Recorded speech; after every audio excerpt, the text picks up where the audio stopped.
Pretty exciting indeed. And speaking of exciting, I'm glad you guys are all here. This is a very special Cigar Lounge edition.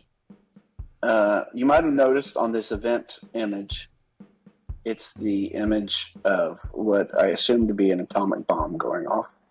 And that's how we over here at Option Omega feel like intermittent stop losses has been. Because we have had a lot of people, coming to us saying,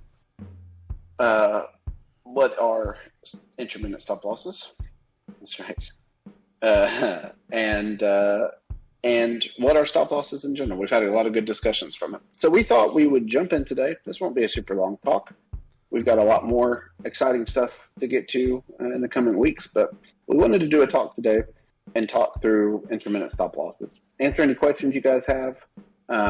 Maybe show some tests that show how it works and go from there. So first off, have any of you guys tested intermittent stop losses? Let's start with that. And feel free to just put it over in the chat.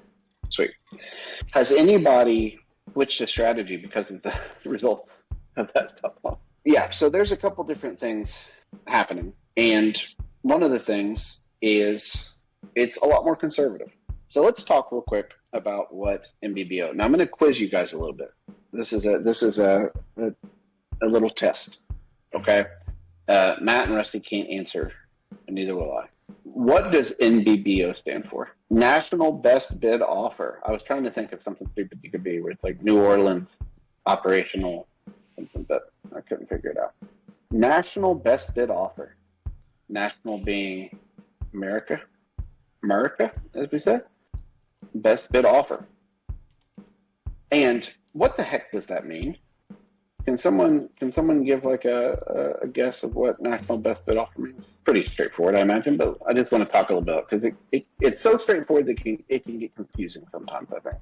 Ooh, that's good. New Orleans best beignets, of course. Yep, let's go ahead and everybody get in there and put that smiley face on that one. That's a good one.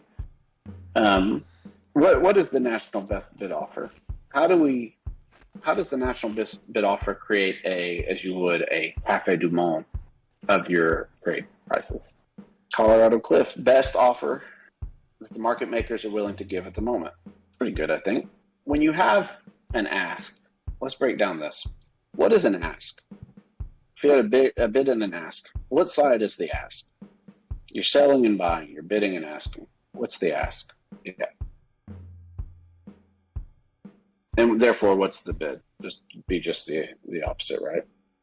So it's what the bid, it's what people are willing to buy, and then it's the highest price people are willing to buy, and the lowest price people are willing to sell, right? So here's a little quiz. I'm gonna put you in the chat, and you guys can work this together real quick. Okay. There's an NBBO. Suppose a broker receives the following orders to offer to sell stock for company ABC. Okay, so you have a bunch of shares. These are all sell orders. 200 shares for 1,000, 300 shares for 1,500, 100 shares for 1,800, 350 shares for 1,600. Okay, so they got these four. At the same time, the following are bid prices for that same stock. So those were asked. These are bids. 100 shares for 900, 200 shares for 800, 150 shares for 950. A little math problem for you. What is the NBBO theoretically out of that list? For those joining in the chat room, we have a little math problem going on. We've got some asks orders coming in, got some bid orders coming in. And out of all these orders, we're going to comprise the NBBO. Anybody, any thoughts?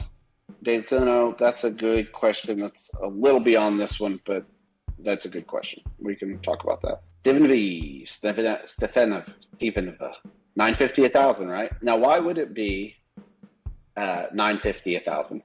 I know these are like basic elementary things, but I think it's good to think through problems like this together sometimes instead of just looking at the test and be like, what happened? Like really break it down at an atomic level if you can. Pun intended. Atomic level picture, intermittent stops. Why is it 950 1,000? Yep, exactly right, Barry. Highest price willing to pay, 950. Lowest price willing to sell, 1,000. So what's going to happen? You've sold something. You're trying to sell something for 1,000. Someone else is trying to buy something for 950. How's that auction going to end? How's that going to be settled? Mid. That's what we call the mid. So the mid is the completion of the auction, if you will, in this real-time auction back and forth between bid and ask, right? I think we've done enough now. So with that, that's right. Someone has to be willing to move their position, like in any auction. With that being said, let's move on now to what we've done. When Option Omega launched, we had 1 minute data, and we still have 1 minute resolution. And what we're doing is we're taking the NBBO at the beginning of the minute interval, and we're giving you the mid. And Rusty is much more technical at this, so Rusty, feel free to jump in at any point if I'm not saying it the correct way. But that's what we've been giving you. We think that's pretty accurate. We think it's helpful,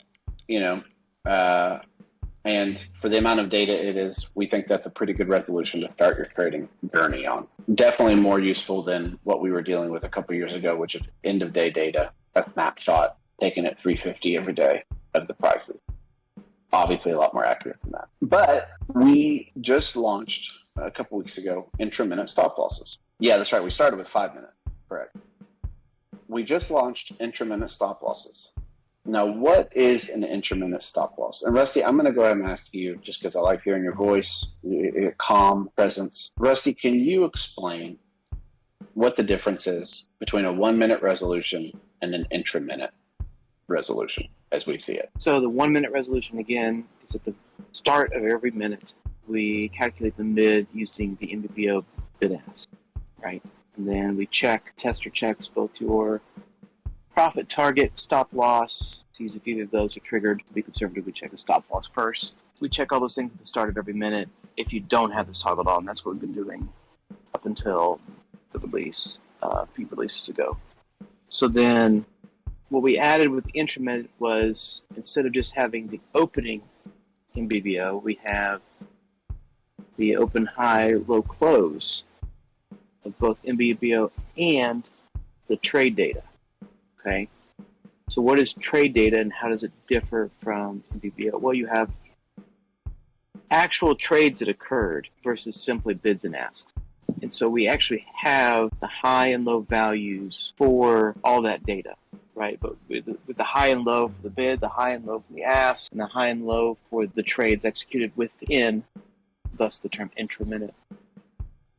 And so that's currently what we have. And then, so Cliff asked a question. Prior to this release, at the start of every minute, if you're not using the toggle and or prior to this release, by default, the beginning of every minute bar was always just NBBO. We never had to trade data into account. With the intra-minute feature that was just released, 3 releases ago? 3 releases ago. To be precise, on July 24th. Those intra-minute stop losses, we added the ability to trigger a stop within a minute if that stop were to be utilizing both trade data and the NBBO bid-ask data. So we combine those, take the worst of those, and see if you would get triggered. Just today, we did an additional release where we said, because some people say, I don't want to take trade data into account. Just because someone fat-fingered a really bad trade price, they accidentally bought something that was $15 per buck, that shouldn't stop me out. So we said, fine. There's now a toggle, and Matt just posted it there to where you can say, well, I only want to do NBBO. I only want to take the NBBO mid, intra-minute, and ignore the trade data, similar to what we were doing before of every minute candle. I personally have not found this to make a hill of beans of difference in my trades. So I do all-day condors, 0 day, I do end-of-day condors, I do middle-of-the-day condors. I haven't noticed any discernible difference in that toggle, but we added it just because people are asking for it, and people seem obsessed with precision when it comes to this, even though it might not result in more accuracy. So that's That's what intra-minute means. Now, how exactly is that done? I posted this a few places, but I guess it bears repeating. This really only counts if you have two-sided trades, right? If you have both calls and puts. But we simply, within each minute, I get the highs and lows. I take the lows of all the calls and the highs of all the puts, calculate your trade price, and say, oh, would this have triggered a stop out? No, then I take the opposite, right? What did I just say? Highs and puts. So I do the highs of one side, the lows of the other side, vice versa, and see if either of those cause it to stop out. Because on 0 day, because you're not doing a horizontal spread, puts and calls will be moving in opposite directions due to delta, due to price action, assuming everything, you have the same volatility surface for that expiry. And so that's the way that we calculate the stop out. Thank you very much, Rusty. Trades only. Did I try trades only? No, we don't have a trades only option, Daedalus. And nobody asked for that. In fact, I asked around a few folks who were asking for the feature in the first place, and I didn't hear a single person want trade only. I don't even know what sort of stop you would trigger from trade only. I guess that would be last or something weird, but yeah. To Colorado, there's just not much data. There's whole minutes where there's no actual trades. And so you would have big gaps and you wouldn't get stopped, and you'd probably have false confidence that your trades were good when in fact they were crap. So that would be my concern. Yeah. Thank you, Rusty. And so what I want to do real quick is just show a couple trades. And again, I'm really torn actually with this in some ways, because we're a backtester. We want accuracy. And so that's what we're doing. I think Rusty killed that feature. But there's a reason I say it killed the feature. Because A, he's really good at development, but B, I think the feedback we got and some of the reactions we got from some of it, it's a little interesting to me, because the test itself, we want to be accurate with backtesting. But I have noticed this thing over the last year, particularly with 0-day traders, where they are getting very, very fixated on NBBO. And I think there's a certain element that's probably needed, that's probably good, like a very healthy engineering mindset, which a lot of backtest people are engineers. We have a lot of fun with it. I also think there's a little bit of a conspiratorial attitude with 0-day, where it's have you ever heard of the term hunt stopping or stop hunting? Hunt stopping. Stop hunting. Have you ever heard of the term stop hunting? Anybody? Stop hunting is this concept that I've seen on certain groups, where it's this idea that the market makers can see where your stops are. And so they're like an ocean wave. The Truman Show, the guy behind the moon is sitting there and making the sea, go to your stop. Right? Yeah, they move the market to take those out. That's right. Exactly right. Colorado. Listen, I'm not gonna get into all that, but I will say that I think one of the things with this feature that's intriguing to me is, rather than getting into the specifics of it, I think there's a thing that we have to take a step back as traders and look at this. And let's look at the test, and I'll show you. I'm going to share my screen. Everybody see that? Cool. So this is a year-to-date. Actually, it's not year-to-date. Let's go back real quick. Make it year-to-date. Year-to-date, put spread, credit spread. Perfect. And I'll go ahead and replace that. And this is $1.50 spread, okay? So year-to-date, we're selling a put for $1.50 and using this new, we're actually not using, because we've had this for a while, but you can sell the $1.50 and then you can buy, a certain amount of tracks away. So we're saying 50 points below that, 50 points below this, whatever the $1.50 is, we want to buy that back. So it's a very wide spread. And your idea, can look at it real quick. Your idea is to get anywhere from $1.25 to $1.60 credit, right?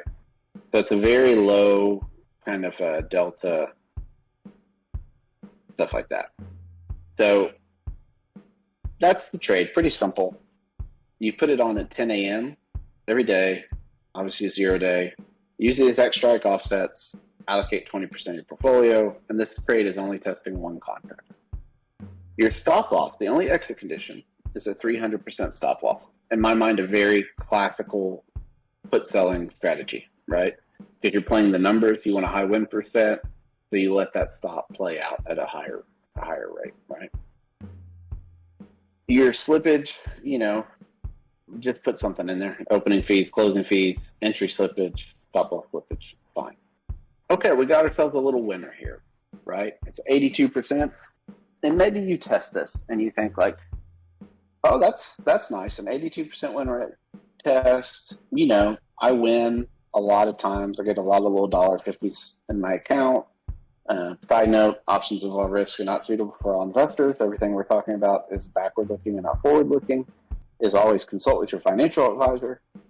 This is for entertainment purposes only. Are you not entertained? Thank you very much. So you have this little winning test. That's great.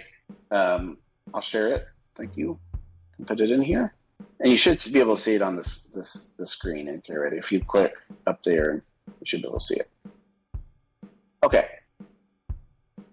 So max drawdown, low, P&L, you're not going crazy off of this. It's one contract, right? But you can do the math. You can start piecing it together. That's without intermittent stops. This is using the resolution of top of the minute mid. Okay. Now, let's run the same test, but with intermittent stop losses.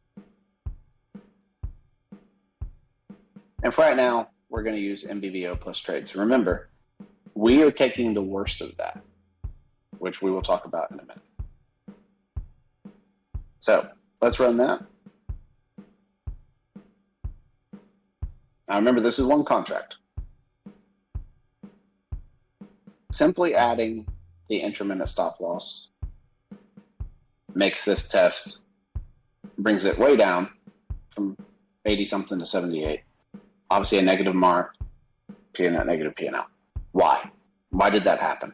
What did intermittent stops give us that we didn't have before with the 0-day stuff? What is it doing? Any thoughts? It's starting to pay attention to the very real life of 0-day trades and this particular type of strategy. So one could argue more realistic, right? And as some people have actually told us, they think it's actually too conservative. We're going to talk about that in a minute. Let's keep going. Can you see that $4 put spread? I'm going to share it. Okay. Now we're getting into some like winning trades, right? 20% portfolio allocation. You sell the $4, so it's a higher delta. You buy the dollar put, 0-day. Open it first thing in the morning, 20% of your portfolio. Stop loss is 250%. Miscellaneous, right? Pretty nice MAR, pretty nice win percentage. Pretty little graph. Now, let's do this with intermittent. Remember, 223 is the P&L, 30 is the MAR.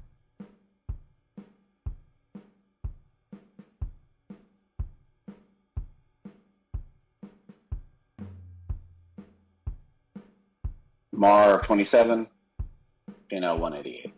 It went down, right? Why? Because it got more realistic. Let's keep going.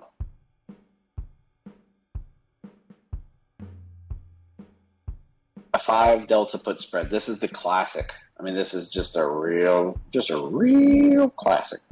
You sell a 5 delta put, way out of the money. You buy a put for 50 points away, right? Year to date, open it at 932, uses that DTE, strike offsets, 100% allocation. Balls to the wall. I did that because I think I know a ton of people that sold 5 delta put spreads 3 years ago with 100% allocation. Is that wise? No. Does that happen? 100% it happens. I don't know if it happens anymore because those people probably aren't around if they kept doing it. But stop loss, 300%. Classic. Okay, 106,000, 12% drawdown, 87%. Right? We're just playing the numbers game. This is the type of thing people show you a test and say, see, it's like you're the casino now. It's my favorite options thing of all time. where a guy who learns about put selling talks to this person who doesn't know options at all, and he says, and see, now I'm the casino. You go into the casino, you lose all your money. That's the strategy. Okay, well, let's run it with intra-minute stop losses.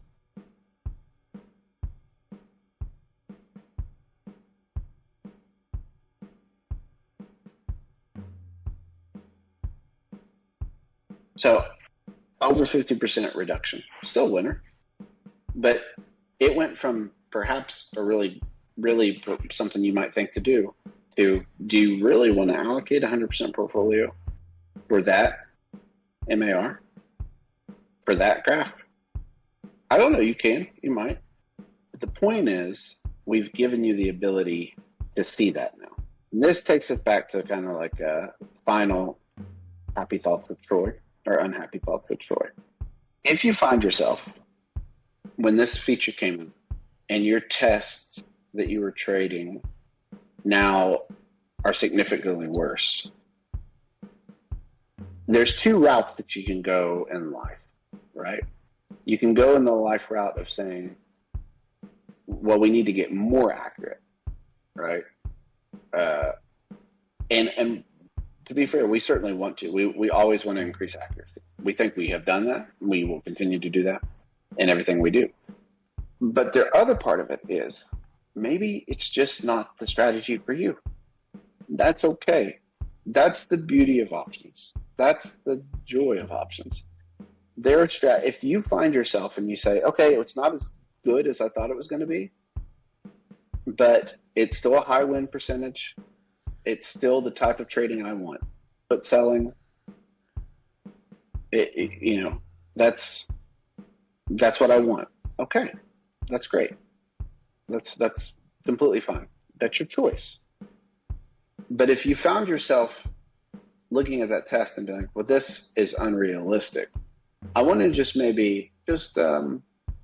you like a word of encouragement that perhaps in your trading, you might have realized during that process that life is probably more complicated than the backtest you thought it was going to be.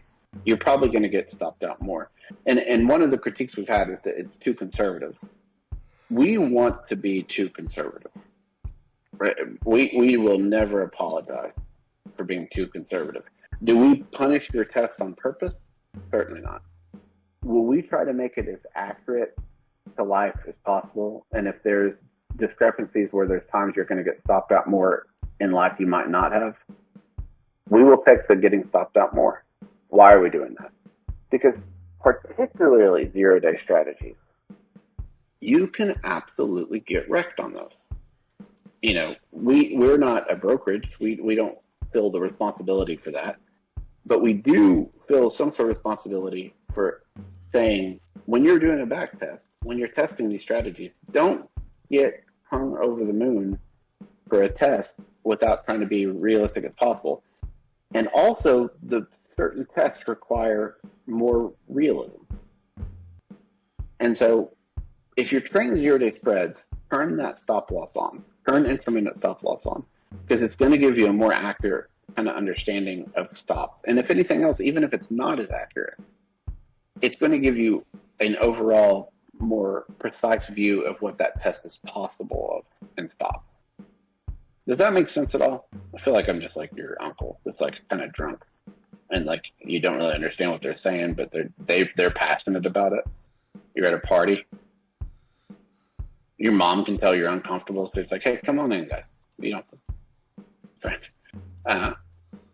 but we see a lot of traders. We talk to a lot of traders, and it's the zero-day put selling crowd that we have found really, really has the potential to blow up their account, because they're basing a lot of their allocation on testing. A, as backtesters, as the people who wrote the backtest, thank you. B, if your test using intermittent stop losses significantly got wrecked, maybe it's time to start thinking through more trading strategies. And that's the beautiful thing about Option Omega. On this Discord, there are a lot of different types of traders. There's different worlds. And so it's diverse. You can get in here and learn long gamut strategies. You can learn, you know, long theta, short gamma strategies mixed with long vega strategies. There's so many different ways to diversify some of this stuff, to where you're not just at the whim of delta, low delta, high theta, gamma that can absolutely turn into a snowball and wreck you if you're not careful. That's my soapbox. I got off of it. Thoughts? Anything? You guys have any thoughts about any of that stuff while I smoke my cigar for a second? Rusty, Matt, feel free to, that was a ramble, but feel free to speak up if you want. The only thought I have is, like, we're having a discussion about slippage in the chat. I would say that, you know, pre-intermittent stop loss for 0 day, a contingent of folks that used the capping losses with stop loss slippage. And I personally have seen a shift away from that.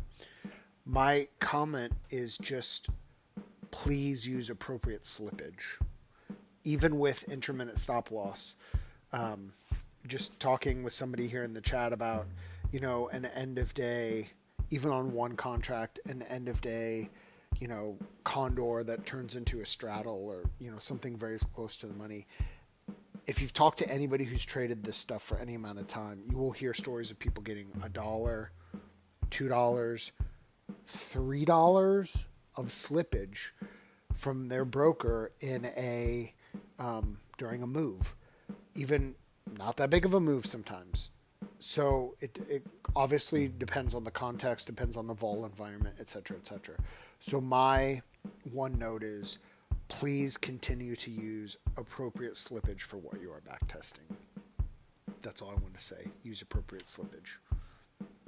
I will say too, I haven't traded 0 day in a long time. It's been about it's probably been like 6 months since I traded in the 0 day. I'm not a 0 day trader. I started as a 0 day trader, and I learned very quickly that's not my psychology. That's not my psychological makeup in 0 day trading. I don't want to be hard on 0 day traders, although it sounds like I am. But it's just not my thing. I like a little bit safer. There's nothing as safety, but there's different psychological safety mechanisms that people use in trading, and I use different ones. But one of the things I was going to say too, Matt made a good point about stop, is the thing about the stop hunting stuff is, I think a lot of times, and again, I don't want to just be beating the crap out of 0 day put sellers. You know, people make a fine living doing that. Some people do. Some people go broke. Every strategy is like that. But one of the things too I've noticed is that kind of mythology of the market maker versus the put seller, or the condor seller, is strong with that group. And sometimes, again, I'm not trying to be mean, but sometimes what I think happens is, because they don't necessarily always have the best larger context of like how the Greeks work, they can misunderstand that your option price can change on things other than delta, right? The movement of the underlying. And that's very difficult for people to wrap their heads around. But, you know, you can do this in option strat. You can do this, I think, in your brokerage. You know, graph out selling a straddle, an at the money straddle, right? It doesn't have to be a condor or anything. Just graph it out. Don't put the order on, please. But just graph it out. 50 delta straddle. Sell it. Okay. Now, move the underlying up or down and see how the delta works. That's about the understanding I think sometimes put sellers have. Now, put it back to zero. Reset everything to default. Don't move the underlying at all, but raise the IV by 10 points. Okay. What happened to your price? The price went up. You're losing money at this point if you're selling it. Why? Because in the market, at any given point, and especially high frequency, event driven. You have a rise in IV. You have rises in IV sometimes that have nothing to do with the underlying price, right? And I think what happens a lot of times is you have people will go back and they'll talk to, they'll talk to their brokers and they'll try to get it busted and all this stuff. And they'll look at it and say like, well, look, the price wasn't doing anything. There's nothing. But oftentimes, again, not always, but my bet is if you look at the Vega and the IV of that contract at that given moment, oftentimes I think a lot of what people consider stop hunting is actually just price changes for that contract based on another Greek other than Delta. That's my theory. I could be wrong, but options are very complicated. They involve risk. And so saying that to say, as much as you can, I think you should punish your tests. Please punish your tests. This is just simply another tool to punish it more. It's a longer belt, a bigger switch growing up in the South. And it's a way to really build confidence in these tests that you're creating. So, yeah, sorry, the South, growing up in the South. Anyway, any other questions or anything like that? Thank you, Rick. Yeah, I mean, I think there is a misunderstanding of what tick level data is, quite honestly. And I think this is the right approach. Again, we don't want to blow smoke up our own noses or whatever you want to blow smoke up, but we think this is the right approach. We think being conservative with your simulations is the right approach. Any other questions or anything like that? Say to Tom, that's exactly right. That's right. No, there's ways to do it, but it makes sense to me why a beginner trader would start selling put spreads. You look up like Investopedia and everything, it's always like a covered call. But I've found personally that the majority of like beginner traders are put sellers or condors or something like that. And it makes sense, right? Because there's theoretically, you just win more, right? You do win more. It's just that a long premium trade, you don't win as much. You're not going to have an 85% win rate on a long premium. So when you find a really good test, that means you're targeting different mechanics in the market than what we're usually used to. A long premium is you're trading something there's other Greeks at play. There's other pricing mechanisms at play in that contract. Butterflies are yes. Butterflies are one of the more complex ways to play options, because here's the thing at the end of the day, and it's crazy because it's like, okay, forget like call butterflies or put butterflies, but just like neutral butterflies. Someone tells you, someone who's not an option trader, they say like, so why should I do options versus like just buying stock? And the way I tell people is like, okay, you think Apple is going to go up, you buy Apple. If you think Apple's going to go down, you sell Apple, or you just don't buy Apple normally. But what if you assume that Apple wasn't going to do anything? Options is the only direction you can get paid for it not to do anything, right? Which is insane. It's extremely powerful. But with that extreme power comes complexity. The more complex the position, the more powerful in some ways the position, in my mind. So, anywho, guys, this was a good talk. Sorry I just beat you over the head by telling you your strategies probably aren't as good as you think they are, and that you should change your whole option trading outlook. But just another Tuesday, big deal coming up. If you look in the events, the beatdown of 0 day continues. I didn't mean it to be that way, but it continues. This Friday at 1 p.m., we have the master on, the Godfather, Dan Sheridan. And I will let you know that he really wants to talk about myth busting 0 day. He's been trading 0 day, but as we talk about 0 day trading and stuff like that, he is coming with a pretty good talk, I think, in my mind. So feel free to jump on at 1 Friday. That's going to be a really good discussion. Other than that, you guys are awesome. I appreciate you all. As always, if you have any questions, please feel free to reach out to us. We're really thankful for you, and we will be back on Friday. So hope you guys have a good day. I'll talk to you soon.